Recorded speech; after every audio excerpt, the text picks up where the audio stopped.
libro que lo que crea es una estructura de persecución que se empezó a reproducir durante todas las épocas y todos los gobiernos totalitarios, y toda vez que se quiso perseguir a alguien, se utilizó la misma estructura.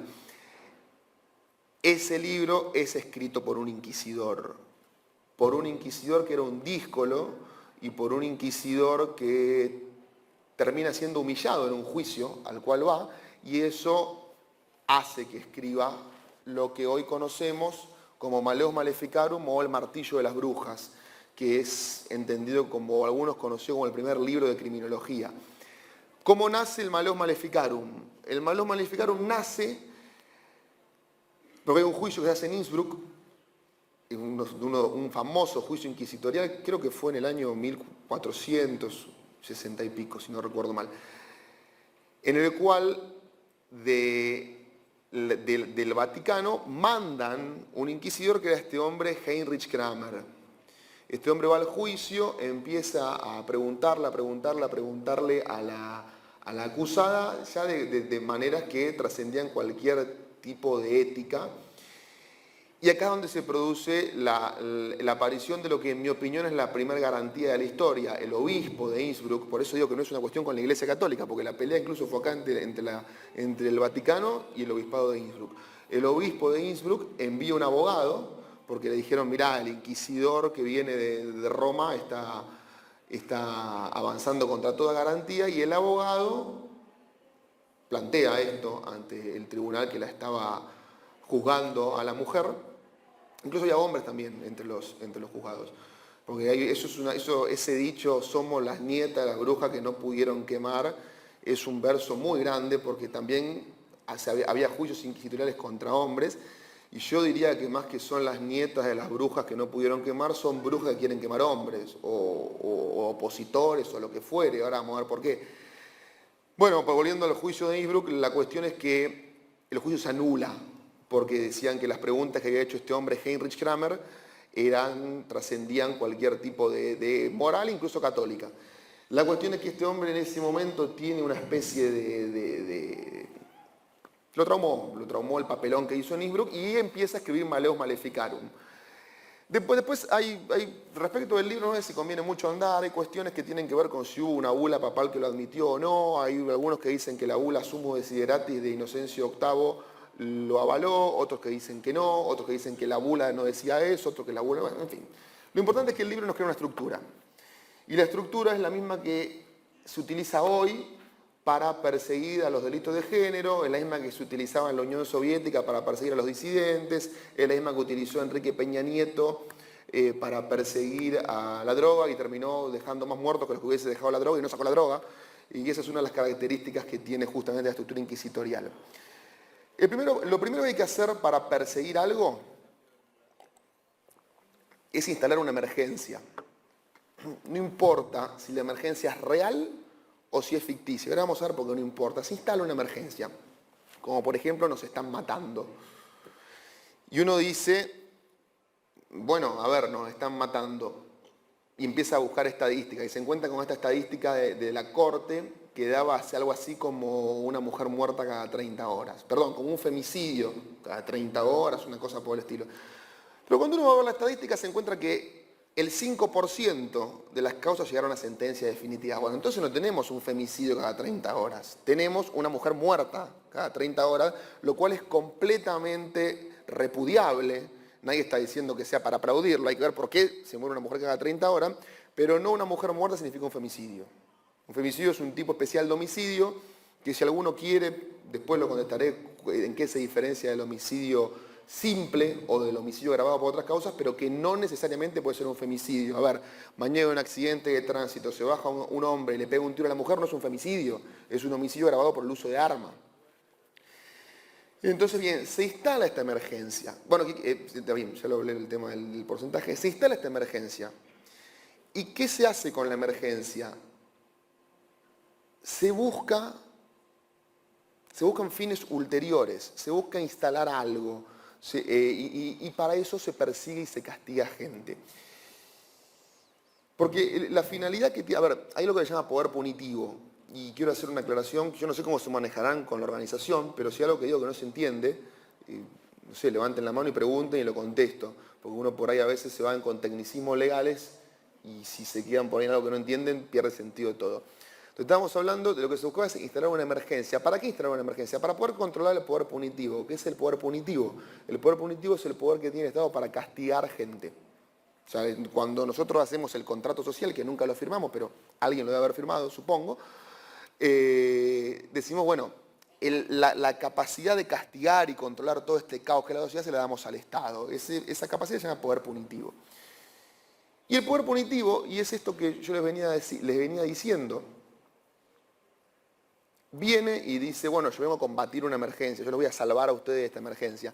El problema más grave que tiene es que nunca acabó con la emergencia que dice que viene a terminar. Siempre deja el tendal, muere gente y la emergencia sigue. Y esto es particularmente importante con el tema de los femicidios. Ustedes fíjense que desde que apareció la ideología de género hay cada vez más femicidios, cada vez menos. O sea, es algo paradójico. Y esto parece, dicen, bueno, puede ser casualidad o puede ser no por la ideología de género, sino a pesar. No. Ustedes fíjense algo, estas chicas no buscan evitar femicidios, buscan cazar femicidas. Ahora, yo para cazar femicidas, ¿qué necesito? Femicidios. Necesito las muertes. Para cazar violadores, ¿qué necesito? Violaciones. Y la política criminal del Estado ya no se endereza hacia evitar el mal, sino hacia castigar el mal producido, que esa es la paradoja más grande del derecho penal. El derecho penal no evita que se cometan delitos. Puede haber alguna discusión acerca de si el aumento de la pena lo evita o no lo evita. A priori les diría que no, si nos ponemos a discutir a fondo, podemos llegar a decir que en cierto tipo de delitos los evita, pero en la gran mayoría no, y en los delitos de género o los delitos que tienen que ver con abusos sexuales y demás no los evita porque son cuestiones netamente emocionales. O sea, la mayoría de los hechos de violencia doméstica no se dan porque el hombre se levanta y dice, ¿qué puedo hacer hoy? A ver, voy a matar a mi esposa. Y a ver, ¿cuánto tengo de pena? Ah, mira, si es con arma, no, le voy a matar con un martillo. No, se genera lo que se llama el círculo de la violencia de género, que en un momento termina que se rayó y la mató. Y en el momento que se rayó no está diciendo, ah, mira, tengo perpetua, pero espera, porque si en realidad la atropello con el auto y parece un accidente, podría ser un culposo y me dan 5 años, una probation. No. Entonces, el aumento de la pena no incide en nada. Simplemente incide en seguir recibiendo esa legitimación popular del castigo. Y esto es un tema que no es menor. No es menor, ¿por qué? Porque lo que se busca hacer con esto es legitimar una ideología, es legitimar la existencia de un concepto, que es el concepto de patriarcado. ¿Y a qué nos lleva el concepto? ¿Y qué se quiere lograr con esto? Bueno, detrás de esto hay, por un lado, un negocio. Es sabido que Planned Parenthood Foundation, yo no sé si lo habrá contado Agustín ayer, pero él lo suele contar, creo que destinó, si no recuerdo mal la cifra, eran 5 millones de dólares para los movimientos abortistas de Argentina, no de Latinoamérica. Es sabido también que Planned Parenthood Foundation comercia con los restos de los bebés abortados. Y también hay un tema que tiene que ver con el control de natalidad, que no es una teoría conspirativa mía. Hay un informe que es el informe Kissinger, en el cual se habla del control de natalidad a través, mejor dicho, se habla de la utilización de los recursos naturales de los países desarrollados para los países desarrollados, controlando la natalidad en los países subdesarrollados. Puede ser verdad, puede ser mentira, pero llama mucho la atención las coincidencias. Y particularmente es un informe que se puede descargar hoy. Entonces, ¿cuál es el punto? ¿A qué se apunta con esto? A instalar la idea de que, puntualmente con el tema de las violaciones, de que toda relación heterosexual es un abuso sexual, es una violación. Lo cual es de toda lógica. Si uno sigue la lógica feminista, es de toda lógica. Porque, a ver, si vivimos en un patriarcado en el cual los hombres tienen más poder que las mujeres, ese poder que tienen los hombres implicaría que puedan de algún modo limitar la libertad de la mujer. no puede decir libremente. Tu jefe tiene poder sobre vos. Entonces te dice, che, hoy no me querés acompañar al asado que tengo a la noche y le puedo decir que no, pero podés tener consecuencias. Entonces vos tomás una decisión que decirle, bueno, vamos, pero la tomás con tu libertad coartada. Bueno, entonces, si el delito de violación o de abuso sexual, depende el párrafo del artículo 119 que tomemos, es una relación sexual que se brinda, que se da sin el consentimiento prestado libremente, cualquier relación sexual que tiene una mujer con un hombre es sin el consentimiento prestado libremente. Y esto no lo digo yo, esto lo discutimos una vez, hace mucho, pero un día me enteré que lo dice una señora que se llama, no le quiero agarrar en el nombre, Catherine McKinnon. Entonces, ¿qué pasa? Acá tenemos la primera, ¿cuál es la primera consecuencia de esto? Que no es necesario probar la existencia de una violación. Con que la mujer venga y diga, tuve relaciones con un hombre es suficiente. ¿Y qué pasa? Acá aparece una segunda característica que tenía que ver, que se usaba en la Inquisición para perseguir el delito. ¿Qué es lo que tiene que ver con la alquimia moral? La alquimia moral es un concepto de Robert Merton, el cual él dice que el valor de verdad de una afirmación depende de quién lo diga. También es lo que es conocido también como la falacia del hombre de paja, la falacia dominem, tiene varios nombres, pero el concepto es el mismo. En la Inquisición agarraban a una mujer o a un hombre o lo que fuere, insisto, no en Inquisición. A ver, Inquisición hubo muchas, hubo católica, hubo papal, hubo estadual, hubo monárquica, hubo protestante, hubo sajón, hubo miles de Inquisiciones. Me refiero en general a los métodos utilizados, independientemente de quién haya llevado a cabo. Agarraban y empezaban a aplicar tortura para obtener una confesión. Bueno, y la víctima decía, no, yo no fui, no tengo absolutamente nada que ver con la herejía. Bueno, está aguantando la tortura, es Satanás que le está dando fuerza para aguantar la tortura. La víctima decía, se moría y decían, no, bueno, Satanás la mató para que no salve su alma. La víctima se reía porque se empezaba a volver loca tanta tortura y decía, no, bueno, es Satanás que le da fuerza para que se burlen los inquisidores. Y entonces siempre no había forma de defenderse. Hiciera lo que hiciera, dijera lo que hiciera, eras culpable. Acá pasa exactamente lo mismo. Pasa lo mismo cuando un acusado de un delito de género, sea lesiones, sea abuso sexual, sea femicidio, sea, no sé cuál puede ser, el que sea, va y declara, va y dice, no, yo de ningún modo era violento con mi mujer, porque yo a mi mujer la amo. Típico de violento, niega la violencia.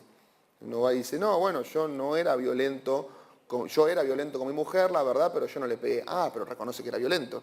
No, bueno, yo sí le pegué, bueno, le pegó. Entonces no hay forma de defenderse. Hubo un caso paradigmático en la provincia de Buenos Aires, en el cual a una persona estaba manipulando un rifle de comprimido, se le escapa un tiro y se lo pega en el ojo a la mujer. La única forma de que la mujer podía morir con un disparo de aire comprimido era con un tiro en el ojo, porque el aire comprimido, por la potencia que tiene, que es poca, si se pega en la frente no la mata. Bueno, en el juicio oral viene un vecino y dice, yo vi cuando él la estaba salvando, le decía, por favor no te mueras. Viene otro vecino y dice, sí, él me vino a buscar a mí para llevarla al hospital a la mujer. Viene otro vecino y dice, sí, yo vi cuando entré al hospital. Viene el médico y dice, sí, él entró con la mujer al hospital con vida preguntando cómo estaba la mujer. Del 911, que es la central telefónica de la policía de la provincia de Buenos Aires, mandan el audio en el cual él llamaba al 911, o sea, mi mujer se muere, por favor mándenme una ambulancia, ganado. ¿Qué pasó? Se me escapó un tiro, dice. Bueno, ¿cuál fue el alegato de la fiscalía? Que en realidad él, después de matar a la mujer, hizo toda una teatralización de llamar al 911 para que piensen que no la había matado. O sea, no tenía forma de salvarse ese pobre hombre. Yo no, la verdad, yo fui el defensor. Yo particularmente creo que no la mató, creo que el tiro se escapó, incluso por el ángulo de ingreso del disparo, porque no había ingresado así, sino que había ingresado así. Creo que fue una desgracia y aparte había una cuestión que era muy llamativa, que arriba de la mesa había un hacha. Entonces, y ella cuando efectivamente llegaba iba al hospital, con lo cual si la quería matar, no llamaba a la policía, agarraba el hacha y le seguía dando hasta que la descuartizaba. Pero bueno, no había manera de defenderse. Y eso es una característica muy común de la Inquisición. Otra característica muy común con la Inquisición es la santidad del inquisidor.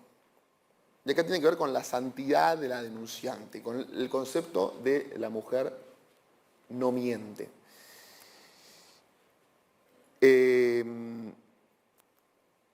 cuando uno pretende cuestionarle el testimonio a una mujer, o a una denunciante, o lo que fuere, bueno, uno dice, esto no tiene coherencia.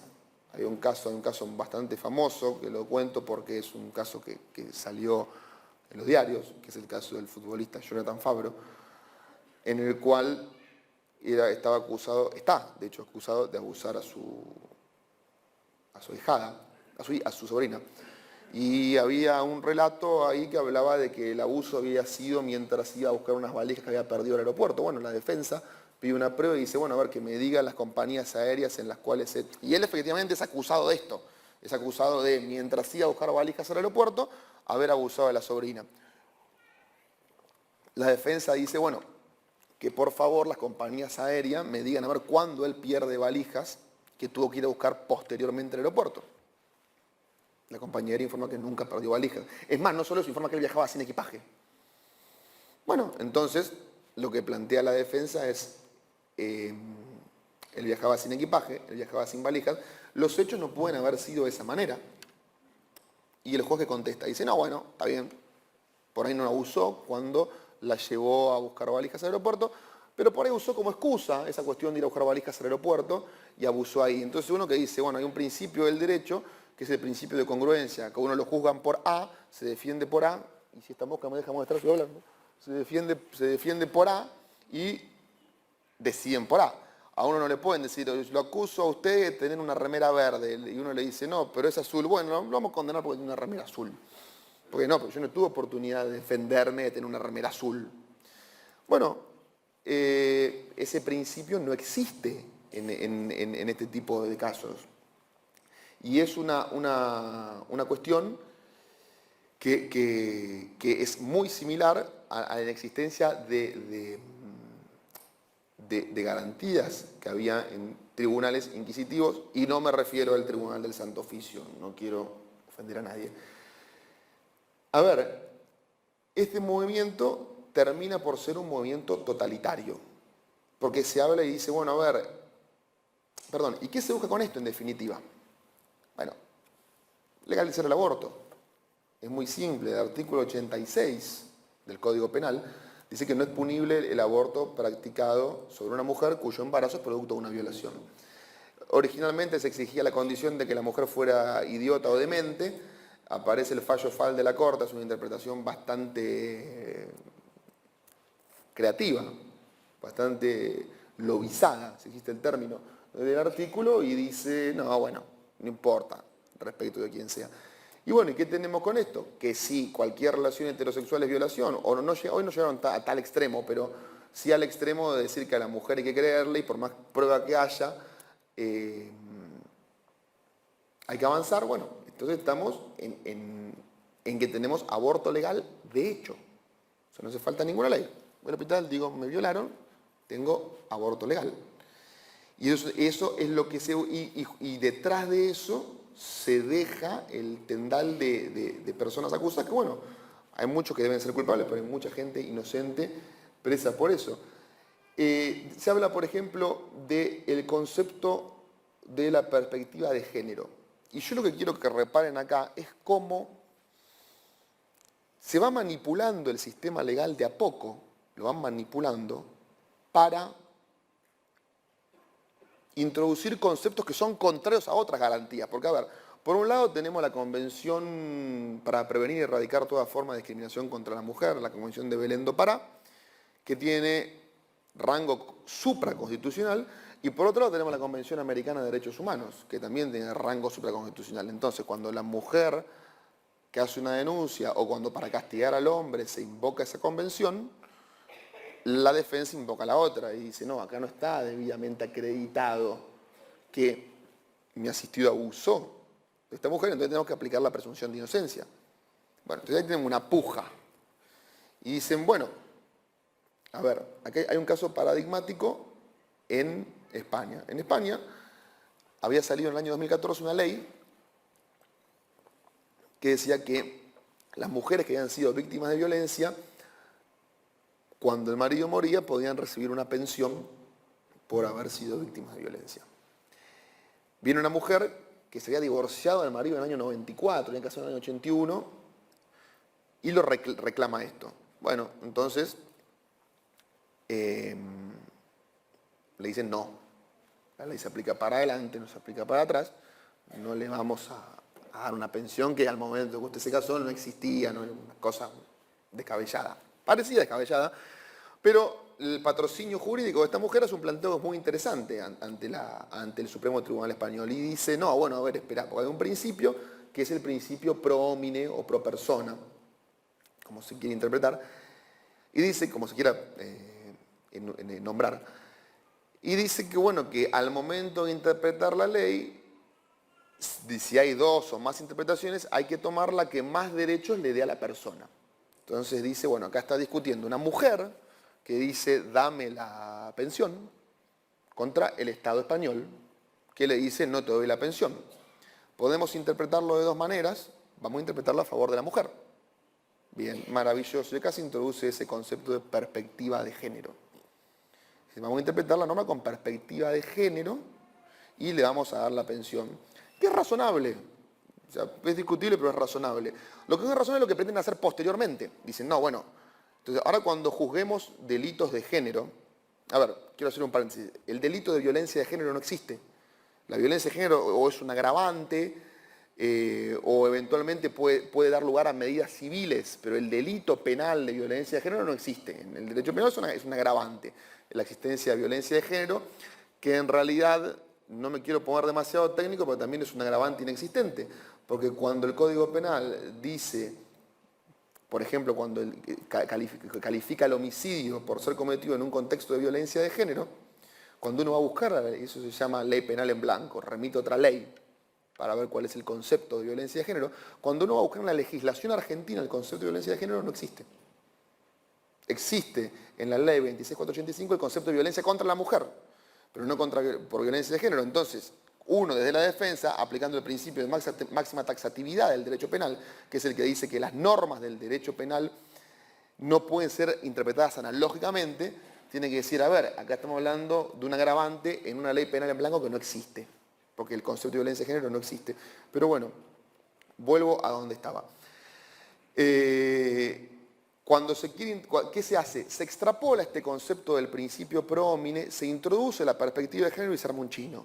Se introduce la perspectiva de género y se dice, bueno, cuando vamos a perseguir a un acusado por un delito de género, al momento de interpretar la prueba, al momento de interpretar la ley, tenemos que interpretarlo a favor de la persona. Bien, ¿y de qué persona? De la víctima. Bueno, pero el imputado también es persona. ¿Por qué no podemos aplicar? No, aquí hay que interpretarlo a favor de la víctima. Bueno, perfecto. Entonces acá uno dice, pero esperen, porque la víctima no es parte del proceso. Y esto es muy importante tenerlo en cuenta. En el proceso penal, la víctima no es parte. La parte es el Ministerio Público Fiscal. Por tanto, el que persigue un delito es el Estado. Ahora voy a haber algún abogado en la sala diciéndome que estoy omitiendo a propósito algo. Ahora voy a hablar de ese algo. Pero es el Ministerio Público Fiscal, en principio, el que lo persigue. El Estado no le importa la víctima del delito. El Estado no persigue el delito porque dice, pobre víctima, che, a ver, vamos a castigar a este hombre que es malo y que lo atacó. El Estado lo persigue el delito porque dice, yo dije que esto no se hace y vos lo hiciste. Y si yo digo que vos lo hagas, lo va a hacer todo el mundo. Entonces voy a perseguir el delito y por eso crea el Ministerio Público Fiscal, Ministerio Público de la Acusación, depende de la provincia que esté, que tiene por finalidad constitucional promover la aplicación de la ley en defensa de los intereses de la sociedad. Ahora, dicen, bueno, pero entonces, como defiende los intereses de la sociedad, defiende los intereses de la víctima. No necesariamente los intereses de la víctima o de un individuo tienen que ser los intereses sociales. A ver, si mañana lo acusan al presidente de la Nación de violación, yo les puedo asegurar que los intereses de la sociedad son que no vaya preso, porque habría un caos en el país. Entonces, ¿cuál es el tema? Se confunde y ahí se dice, entonces, ¿cómo vamos a aplicar la perspectiva de género? Aplicamos el principio pro homine e interpretamos la ley a favor de la víctima. No, la única persona a favor de la cual se puede interpretar la ley durante el proceso es a favor del imputado. Distinto es el caso cuando hay querellante, que este era el bemol. cuando se constituye un acusador privado, que es un querellante o un particular damnificado en el proceso penal. Es una persona que dice, a ver, vos Estado vas a perseguir al delincuente porque hizo algo que vos decís que no se hace. Ahora, el problema es que el cuchillo en la espalda me lo clavaron. Entonces yo quiero ser el que persiga también. Entonces, bueno, ahí viene uno, se constituye en querellante y lo aceptan, persiguen.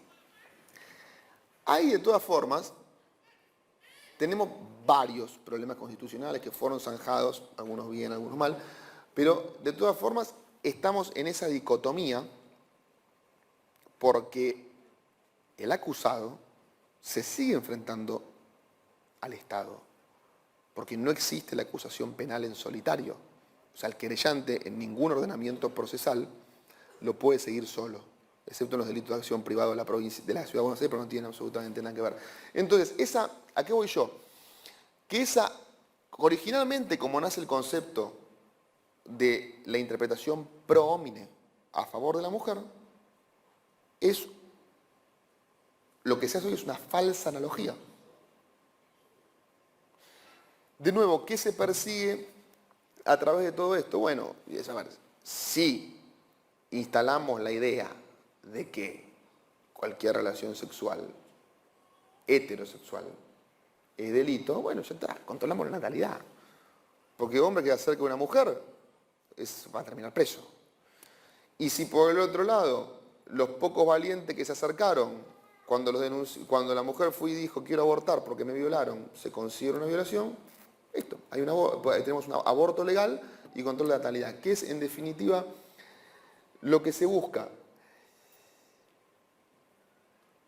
¿Por qué digo que se está dando vuelta? Lo dije al principio. Porque ya el absurdo ha llegado a niveles supinos, niveles que ya son ridículos. De condenar hombres. A ver, se habla, por ejemplo, de la justicia patriarcal. La ley 26485, ley nacional 26485, que es la ley que recepta la Convención de Belén do Pará, que no sé qué número de ley tendrá en la provincia de San Juan, es el único supuesto que se dicta una privación de libertad respecto de un hombre, porque la mujer lo denuncia. O sea, ¿y por qué digo privación de libertad? No se lo mete preso, no, pero se le pone una prohibición de acercamiento. Solo con la circunstancia de que la mujer vaya y diga, me pegó, me gritó, me miró mal, no tiene ningún tipo de derecho a defenderse. El procedimiento funciona en todas las provincias igual. Va la mujer, hace la denuncia, de ahí la mandan al juzgado de familia, el juzgado de familia dicta la medida autosatisfactiva y el otro día le dice al hombre, bueno, vení a ver qué tenés para decir. Bueno, pero ya está. En la provincia de Buenos Aires te meten preso directamente. En la provincia de Buenos Aires la aplicación es más dura, te meten preso, en la ciudad no.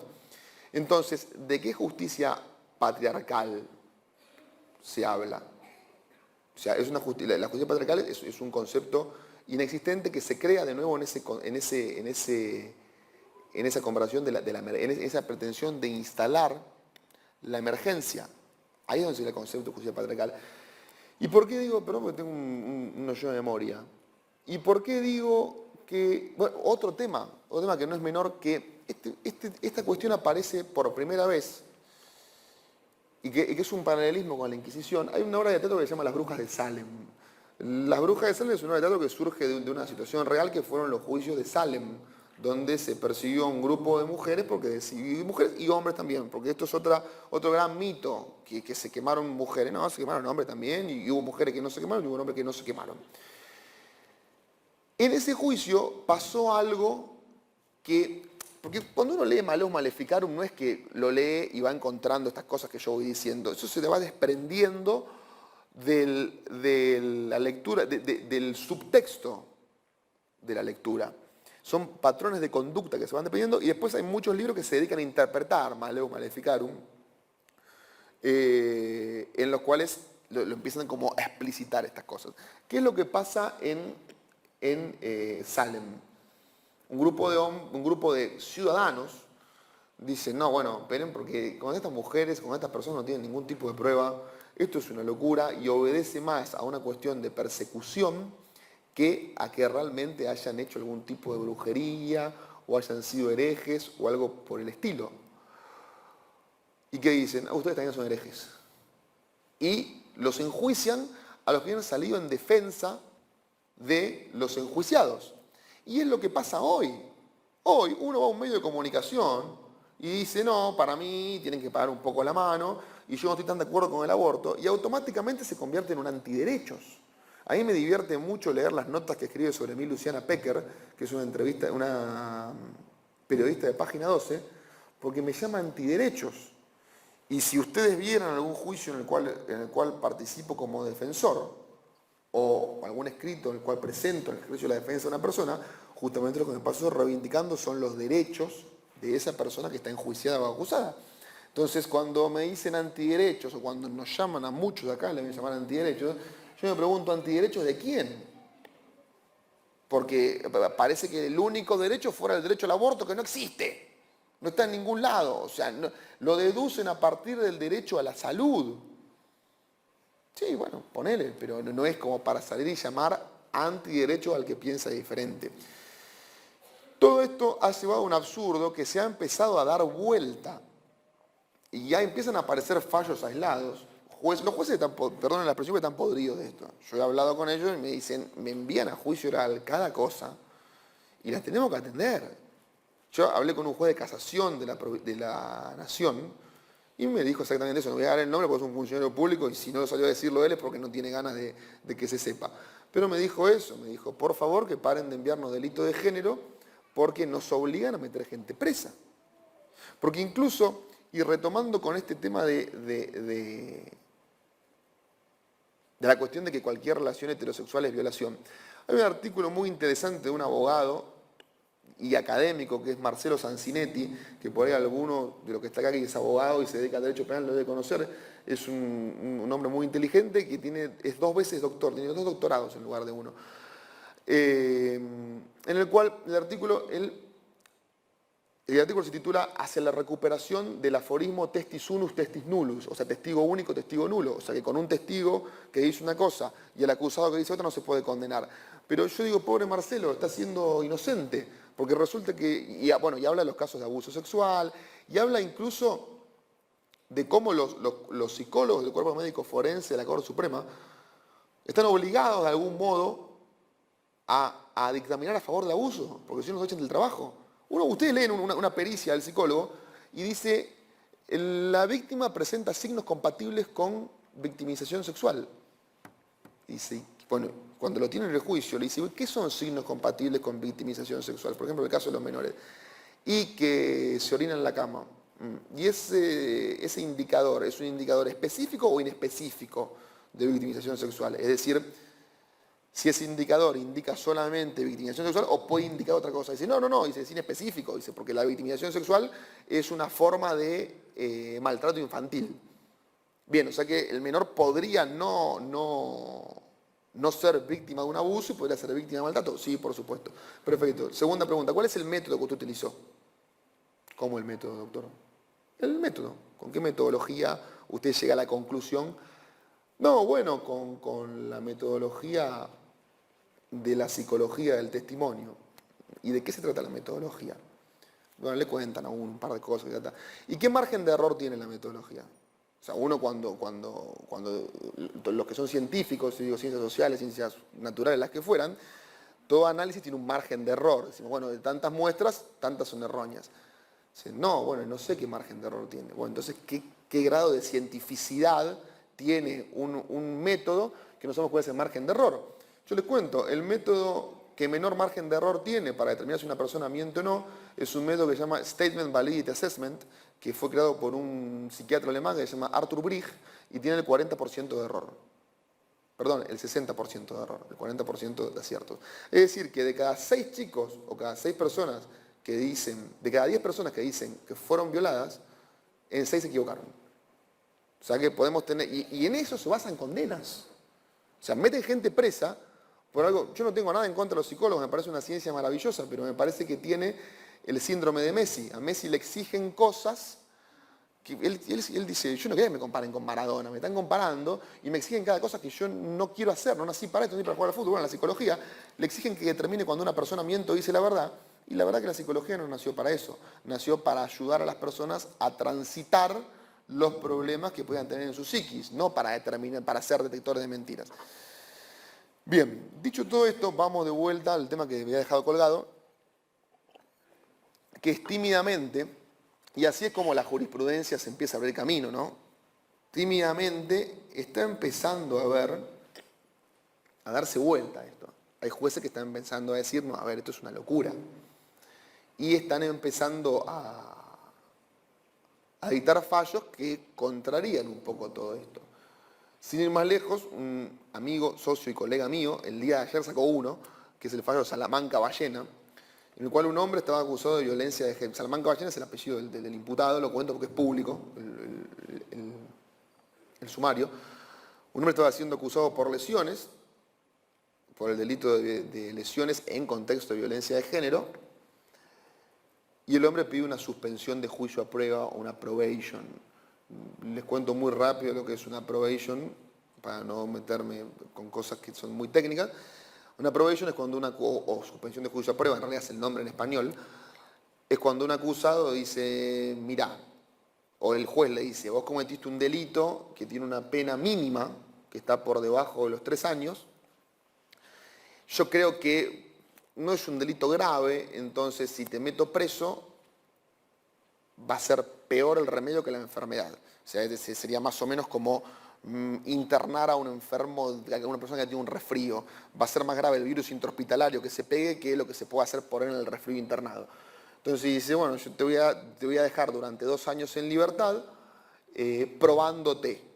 Suspendo el juicio y te pongo a prueba. Por eso se llama suspensión del juicio a prueba. ¿A prueba de qué? A prueba de que hagas un curso para controlar la ira, a prueba de que hagas tratamiento psicológico y a prueba de que no cometas nuevos delitos. Si en el transcurso de esos 2 años, o puede ser 1, pueden ser 6 meses, el máximo son 2 años. Si en el transcurso de esos 2 años vos no cometés ningún delito, yo te quito el sobreseimiento. ¿Por qué? Porque considero que estás resocializado. Fuiste resocializado sin la necesidad de institucionalizarte en una unidad penitenciaria. Este beneficio, que no es un beneficio, es un derecho, lo dijo la Corte Suprema en el fallo Acosta, le era cercenado a los acusados de violencia de género. Por eso se habla por ahí de la igualdad. Dice, bueno, ¿cómo puede ser que un acusado, si yo le pego una trompada a un hombre, puedo tener una suspensión de juicio a prueba, y si yo le pongo una trompada a una mujer, no? O sea, porque habría una desigualdad ante personas que enfrentan el mismo delito. Entonces la Corte, en el precedente Góngora, dice no, dice a los acusados de violencia de género, de delitos de género, no se le puede dar la suspensión de juicio a prueba. Y escuchen esto, el absurdo, porque el delito de género tiene esto que se llama la espiral de la violencia de género. Entonces, por ahí, nosotros le damos la suspensión de juicio a prueba y durante la suspensión del juicio está bien, está en libertad, está bien, pero después, como sigue en libertad y se volvió a la etapa de acumulación de tensiones del círculo de violencia, va y la ataca de vuelta. Entonces, no podemos darle la suspensión de juicio a prueba. Lo ridículo es que la Corte no permitía darle suspensión de juicio a prueba, pero sí permitía darle condena en suspenso, que el efecto práctico es el mismo. El juez, la única diferencia es que te queda el antecedente, pero el juez dice, te doy 2 años en suspenso, porque son 2 años, anda a tu casa. Entonces el tipo seguía en la calle y tranquilamente podía ir y darle la misma piña que le hubiese dado si había una probation. Con lo cual, el argumento era un poco endeble. Bueno, ayer en Salamanca Ballena, el doctor Gamboa, del Tribunal Oral 8, creo, si no recuerdo mal, dijo, no, muchachos, a ver, acá hay que darle la suspensión de juicio a prueba, y se le da la suspensión del juicio a prueba a este hombre, con lo cual se empieza a revertir la cuestión y da una luz de esperanza. Y en este punto, yo no sé si están por ahí programadas preguntas, pero antes de pasar a la cuestión de las preguntas, yo quiero hacerse un llamado a la acción, porque hay un poema de un pastor alemán, no un perro, sino un pastor de una iglesia que es de nacionalidad alemana, que se llama Martin, me anoté el nombre, Niemöller, no sé cómo se pronuncia, porque tiene una diéresis sobre la O, en el cual es muy conocido. Él decía, él reprochaba a los intelectuales nazis, a los intelectuales alemanes, no haber actuado ante el nazismo y les decía, primero vinieron por los socialistas y yo no dije nada porque no era socialista. Después vinieron por los sindicalistas y yo no dije nada porque no era sindicalista. Después vinieron por los judíos y yo no dije nada porque no era judío. Después vinieron por mí y no hubo nadie que pudiera hablar por mí. Entonces es importante que cada uno, desde su lugar, y con el máximo de los respetos por la opinión ajena, cosas que no tienen estas personas que hablan de ideología de género, digan, no, mira, para mí estás equivocado. Porque ustedes fíjense la paradoja de la ideología de género. Ellos, Agustín Laje, quiero decir, se expresan mucho más sobre este tema, pero es realmente interesante. Ellos hablan de que quieren que todos seamos libres. O sea, que en realidad tiene que haber igualdad y que la igualdad sería libertad. Y que hoy tenemos un patriarcado en el cual el hombre oprime a la mujer y toda esa sarta de cosas que dicen. Ahora, ellos en realidad no quieren que seamos libres, quieren cambiar el status quo. Es decir, porque a ver, se quiere pasar, hoy lo que pretende esta mujer Catherine McKinnon es pasar del supuesto paradigma patriarcal, que es que a las mujeres se las puede violar porque son objetos sexuales, que no sé, yo jamás pensé eso. Mi abuelo es lo más machista que hay, está mi novia ahí, se lo puedo decir, es lo más machista que hay. Ahora, siempre me enseñó que a la mujer no se le pega, que a la mujer se la cuida. Pero bueno, entonces quieren pasar de ese paradigma al paradigma de toda relación heterosexual es violación. Entonces, de nuevo, no estamos peleando por la ley, estamos peleando porque está en un nuevo paradigma. Entonces, contra esto, porque acá no se sabe cuándo le toca a uno. Entonces, cada uno desde su lugar tiene que, cuando ve estas cosas, decir, no, mirá, yo no estoy de acuerdo con vos. Y se van a sorprender la cantidad de veces que mucha gente al lado, que ustedes pensaban que eran del bando contrario, empiezan a decir, yo tampoco. Entonces, con eso voy cerrando. No sé si se haya habilitado una etapa de preguntas, si la hay, que las hagan, y si no, los despido. Bueno, perfecto.